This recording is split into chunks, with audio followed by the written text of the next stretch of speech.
आज के ज़माने में सबसे बड़ी परेशानी क्या है? बाहरी बीमारी इतनी परेशानी नहीं है, बाहरी रोग तो फिर भी ठीक हो जाएगा, सबसे बड़ी है चिंता। दिख रहा है कि सेठ जी ऑफिस में एक कुर्सी पे आंख बंद करके बैठे, दिख रहा है शांत है बाहर से, लेकिन भीतर सेठ जी से पूछो, भीतर का जो चित्त है वो चारों तरफ भागे घूम रहा है। वहाँ लॉस हो गया, ये हो गया, धंधे में बढ़ाऊं कैसे, अरे अब तो लॉकडाउन लग गया, अब क्या करूँगा, हाय हाय। इस लॉकडाउन में इतने लोग बीमारी से नहीं मरे जितनी चिंताओं से मरे गए। रोग से नहीं मरे, चिंता, अरे अब क्या होगा, अब कैसे होगा। कहावत है ना, चिंता किसके समान होती है? देखो कहा ना, प्रवचन कौन नहीं दे सकता, आप भी दे सकते हैं। सबको पता है चिंता चिता समान। आप भी कह दोगे, मैं भी कह दूंगी, चिंता चिता समान। कहने में क्या गया, पर आचरण किसने किया? क्या अब भी हमारे मन में चिंता है कि हाय हाय क्या होगा, अरे कैसे होगा? चिंता होती है किसके मन में? संसारी के मन में। पर जो भगवत भक्त होता है ना, नरसिंह मेहता, लाली का अपनी बेटी का भरने जाना है अपना मायरा। दो भाव हैं, एक में लिखा है भात भरने गए थे, भक्तमाल में भी कुछ लिखा है, और दो भाव हैं, जो भी हो।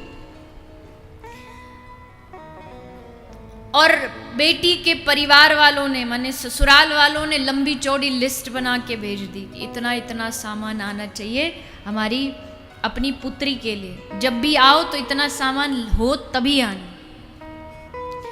अब सामान ऐसा वैसा नहीं, लाखों का उस समय में इतना सामान लिख करके भेज दिया। पर नरसिंह मेहता चिंता में बावरे नहीं हुए, बस मजीरा लिया हाथ में और मजीरा लेके ठाकुर जी का नाम ले रहे, कोई चिंता नहीं। हे प्रभु, आज तक तूने संभाला, इज्जत जाएगी तो हमारी नहीं जाएगी, इज्जत जाएगी तो तेरी जाएगी।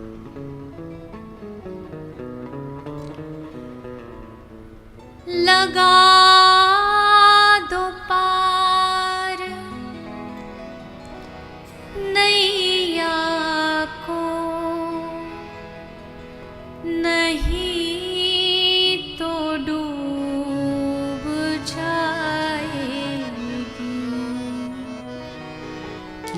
लगा दो पार नैया को, नहीं तो डूब जाएगी। और हमारा कुछ ना बिगड़ेगा, तुम्हारी लाज जाएगी। हमारा कुछ ना बिगड़ेगा, तुम्हारी लाज जाएगी। हरि शरणम हरि शरणम हरि शरणम हरि शरणम हरि शरणम हरि शरणम हरि शरणम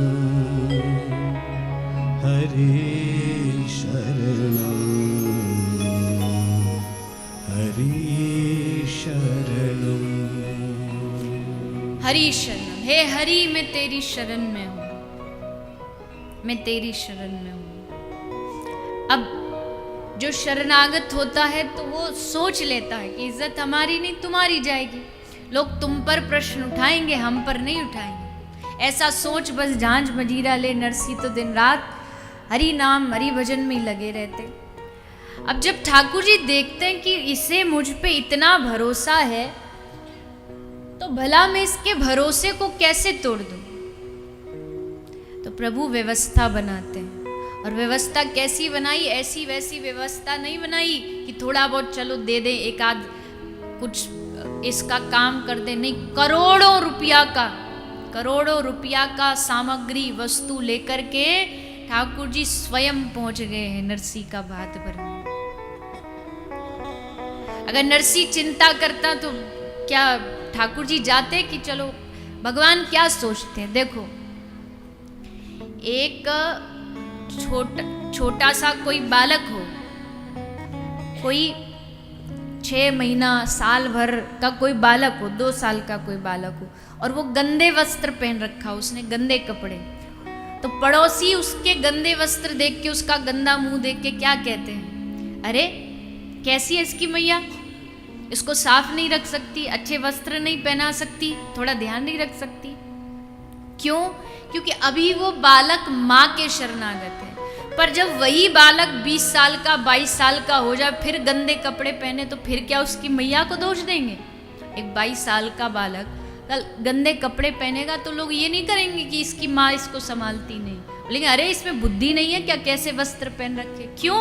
क्योंकि अब वो बड़ा हो गया है, अब वो शरणागत नहीं है। शरणागति में यही लाभ होता है। शरणागति में सबसे बड़ा लाभ ये, अच्छे हैं या बुरे हैं, भक्त हैं या अभक्त हैं, लेकिन हैं तुम्हारे, गंदे बुरे जैसे हैं आपको संभालना पड़ेगा। यह है शरणागति। वहां चिंता खत्म हो जाती है। जिस चिंता से हम दिन रात जलते हैं ना, जो भीतर हमें जलाती रहती है, वो चिंता मिट जाती है। कब? जब हरि शरण में जाते हैं। इसलिए चिंता करे सो मिले बीमारी। मानसिक रोग बढ़ जाएंगे, शरीर के रोग बढ़ जाएंगे, बीपी भी बढ़ता है तो डॉक्टर कहते चिंता कम किया करो, शुगर बढ़ती है तो कहते चिंता कम किया करो। चिंता करे सो मिले बीमारी, पर चिंतन करे सो मिले बिहारी। अब चॉइस इज योर्स। अब आपको चुनना है कि आपको बीमारी चाहिए या बिहारी चाहिए। क्या चाहिए? वाह। और अभी देखना, अभी थोड़ी सी भी कथा 5:30 से लेट हो जाए ना तो चिंता चालू हो जाएगी। आए हाय, घर में कौन रोटी बनाएगा, है किसी का पशुधन होता, पशु घर में बनाओ तो अरे समय हो गया इसका उसका।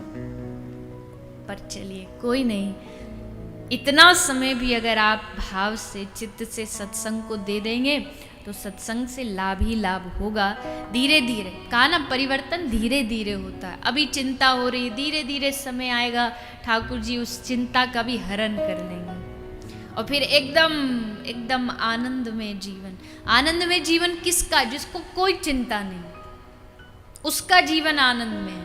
जिसको पास करोड़ों है उसका जीवन आनंद में नहीं है। इस गलत फहमी में मत रहना। आनंद में वो है जिसको किसी प्रकार की चिंता नहीं।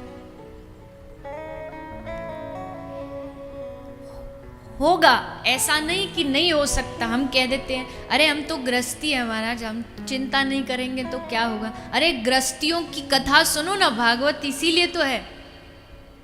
सुदामा गृहस्थी थे, नरसी गृहस्थी थे, एकनाथ जी गृहस्थी थे, पर गृहस्थ में रह कर के क्या भगवान की प्राप्ति कर ली। गृहस्थ जीवन का बहाना देकर के भगवान से भागिए मत। ब्रज में संत कहते हैं कि गृहस्थ से बड़ा और तो कोई भक्त हो नहीं सकता। क्यों? क्योंकि जो साधु है बाबा जी, उसने तो सब कुछ त्याग दिया है, तो उसको मोह है ही नहीं, ना बीवी है ना बच्चे, कोई नहीं।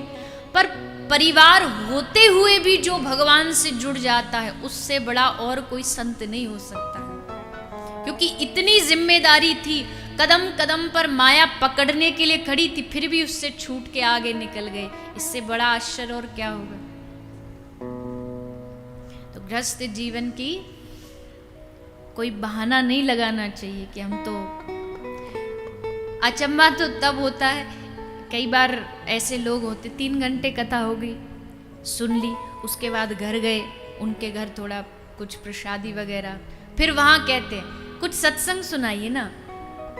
उनका अभी तो सुन के आए हो 3 घंटे। बोले नहीं थोड़ा सा और, वो भी सुना दिया। अब सुनाने के बाद क्या बोलते, आपने बात तो बड़ी अच्छी कही, पर क्या करें ना, परिवार वाले हैं ना, माया वाले हैं, अरे तो पहले ही बता देते, 3 घंटे बोलते नहीं। ये बात ही बतानी थी कि भाई परिवार वाले ये तो पता ही है।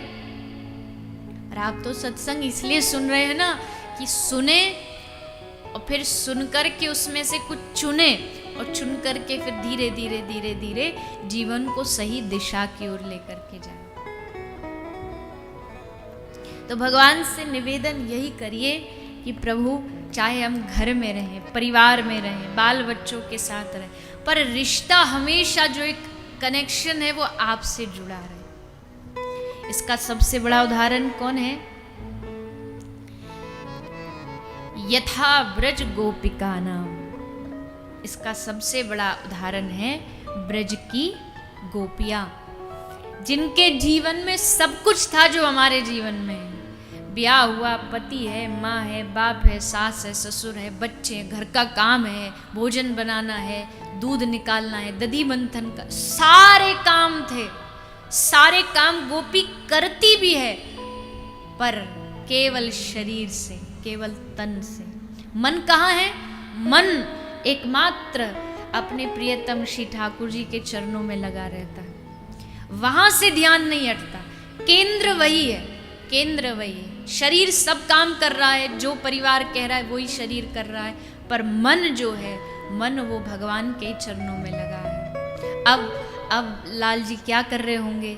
अब हमारे ठाकुर जी गैया चराने जा रहे होंगे, अब आ रहे होंगे, अब अगर दोपहर का समय हो गया तो भोजन कर, ये सब चिंतन चलता रहता है।